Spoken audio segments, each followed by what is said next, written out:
Guess I should probably give a trigger warning specifically to Italian Spartacus, but today we're talking about Vargheists, new and improved. This is Rubber Duck of War playing the vampire counts here, which, by the way, if you guys are looking for some more awesome Total War Warhammer multiplayer content, I highly recommend Rubber Duck of War. If you guys think I'm underrated, he's even more underrated than me, to be honest. And I've seen he's finally starting to get a little bit more attention like he deserves. I saw, I don't know, looking at some of his recent view counts from like the Twisted and Twilight on, seems like he's doing very good. But anyway, today he's taking Vlad, Double White King, and a horde of zombos. He's got some Grave Guards as well, including the Stearnsmen. Some bats here. We've got a Black Coach, Vargheists Reavers. See, he is also a man of taste. Against the Dwarfs here, we've got 3 Thunderers, a bunch of Miners with blasting charges, Dwarf Warriors, yes, 2 Slayers. One of them is a Giant Slayer, one of them Dragonback Slayer, Grudge Thrower for some artillery. So yeah, Vargheists got a big old AP buff in the last patch, so they are now primary armor piercing unit. They've got 105 total weapon strength, which is pretty solid for a monstrous infantry. They are flying monstrous infantry, which is just awesome. 48 attack, 28 charge, pretty good offensive stats. Only 25 defense and 10 armor though. 92 speed up in the air, and generally quite decent units now. They are extremely squishy, very much glass cannons.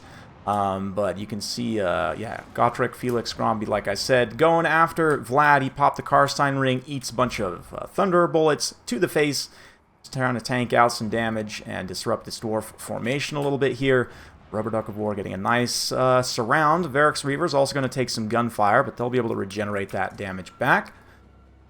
One of the reasons I'm such a big fan of them. We've also got 1 Thunder focusing on the Black Coach here. The bats are going to swoop in and interrupt them from firing. Let the Black Coach get in here and start to work up its buffs.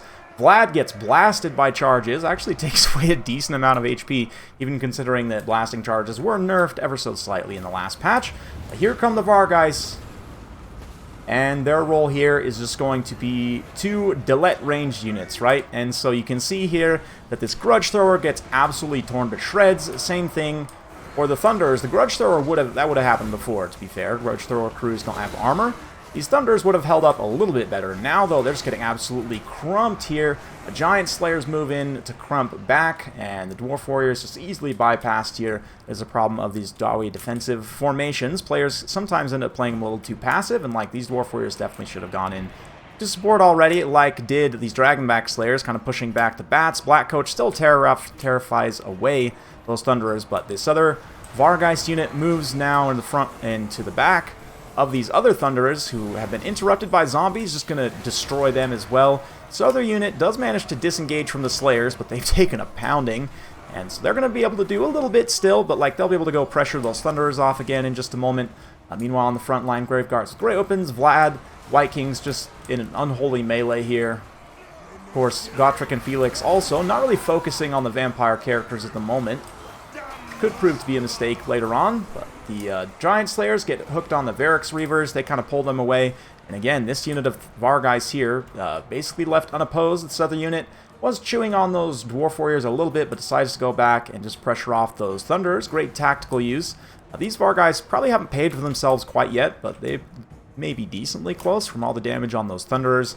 This one probably, paid for itself, I would imagine, just from killing the crew and those, the artillery crew rather, and those Thunderers. But you can see Dragonbacks kind of hanging back, potentially in a position to support against these Vargheists, but Rubber Duck's still going to throw them right into those Thunderers. That will basically finish paying for themselves, so they might stick around a little bit after that, but this is definitely a great deployment.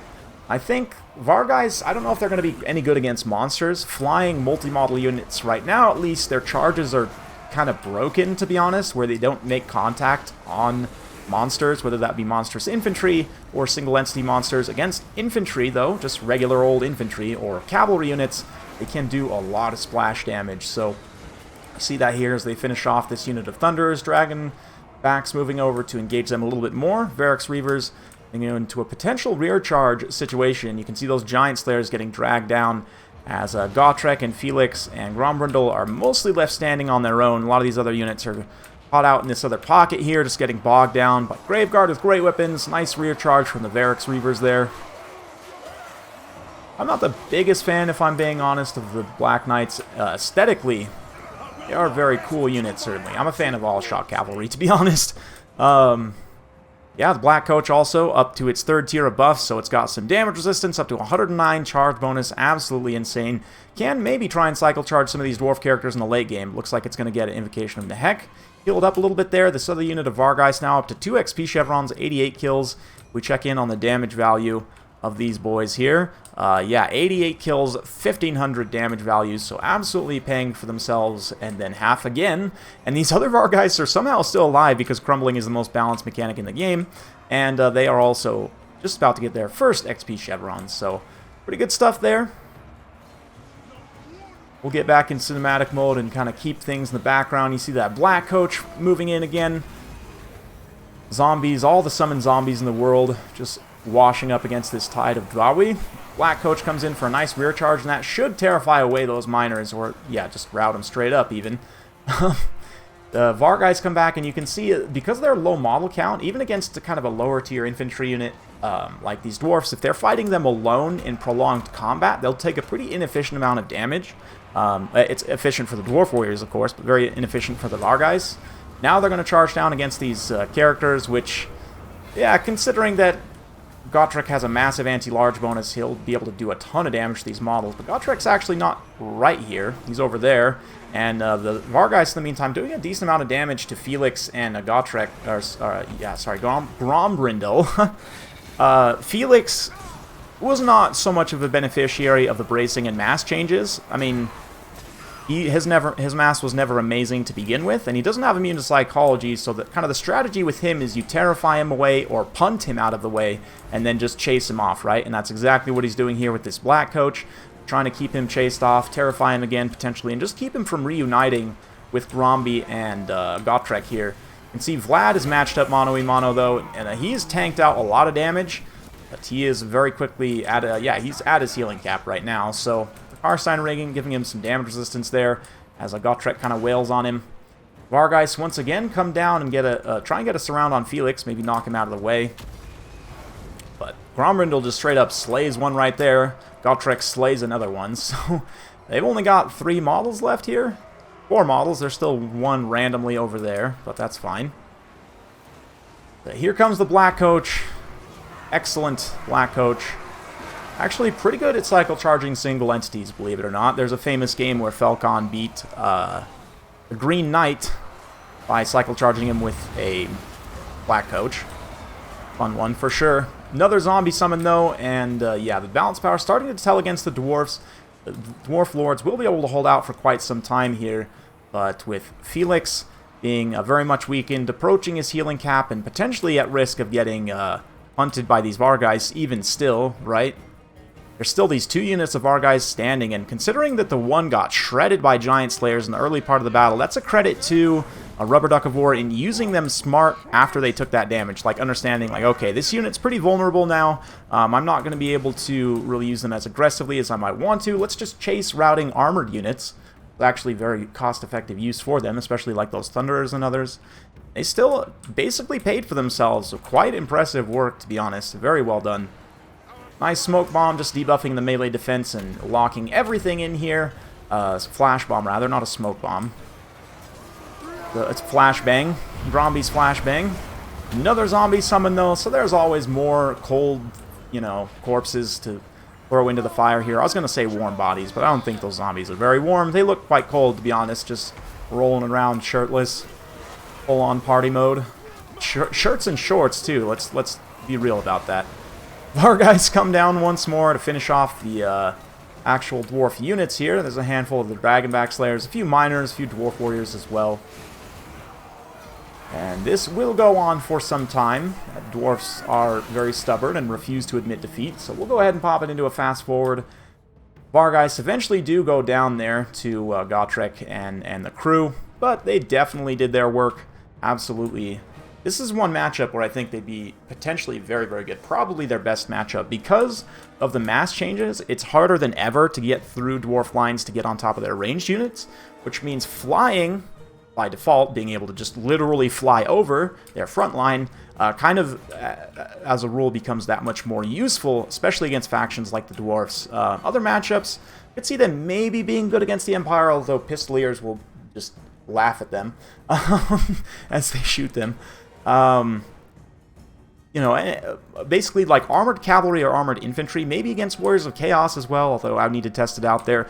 Like I said, they're really bad against monsters from my experience, even still with the AP changes. I don't know, maybe they can do okay, but here, bopping around Felix, doing some nice damage to him there. Felix does get to his healing cap, but since Vlad causes terror now, Vlad can actually terrify him away. The Black Coach is somehow still here too with like 300 HP. Actually manages to get a little charge on Gotrek there, and blows up before it can make contact on Felix. Vlad, though, he knows how to cycle charge too. He knows how to pull through his zombies, run in, get an attack, run back out, drag Gotrek around.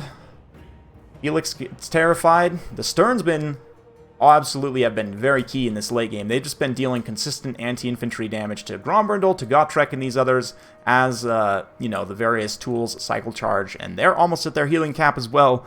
Probably the best shielded, single shielded infantry unit in the game. Graveguard might also, definitely the best mid-tier shielded unit. I might even say, just by way of cost effectiveness, that they're probably better than Chosen with shields or Ironbreakers even, like the elite kind of sword and shield infantry. But these, yeah, 1700 damage value there from the Sternsman. Impressive. The namesake of this video, the Vargheists, 1000 damage there for the tattered one, 2000 damage there. The one that was used, I would say, in an ideal scenario by Rubber Duck of War here. So very well played to him. Also excellent value on the Black Coach at 1369. Quite nice. Bats did okay. Graveguards did pretty decently too. One of them especially paying for itself basically twice. The other one not quite paying for itself. Zombies ate a lot of damage, so they paid for themselves. White Kings do their thing. Vlad also pretty good combatant. Did have to face some nasty kind of foot foes here. And Gotrek, man, 3,000 damage value just from swinging that axe. Always amazes me. Yeah, even Felix contributing his own cost in terms of damage value. Grombrindle doing okay. Well, the characters definitely did well. Blasting charges paid for themselves, but the rest of this army is going to be pretty rough. Like, this Dwarf Warrior is okay. ROR Miners are okay. Giant Slayers are really good. I mean, they're maybe arguably OP now. 132 kills. 1700 damage value. I need to do some more games with them myself, but they seem ridiculously strong now. 2000 damage value once again from Dragonback Slayers. Very consistent performing unit in terms of damage dealt. The Thunderers, despite getting ransacked, kind of did pay for themselves to a degree, and a decent amount of damage on the Grudge Thrower as well, considering the cost of that. But keep in mind, Vampire counts are, it's a little bit weird to look at damage values against vampire counts because they summon so many units and they heal so much that like their value kind of gets skewed in that way. You end up killing like 2 times, you know, a regular army's value or more. Maybe that's not super common. Maybe it's more like, I don't know, like 18,000 gold value or something. I don't know. I'd have to actually maybe add up the math of a bunch of my different games, which could be potentially interesting. But anyway, yeah, fun stuff. Hopefully you guys enjoyed. If you like this sort of content, be sure to like, subscribe, and click on that bell notification button. Every time I upload a new video, you'll be notified. Not really going to do any comparisons right now with the Vargheists because I want to talk about them in relation to other flying kind of AP units in a separate video. But yeah, we'll get back to them another time. Thanks again. See you next time.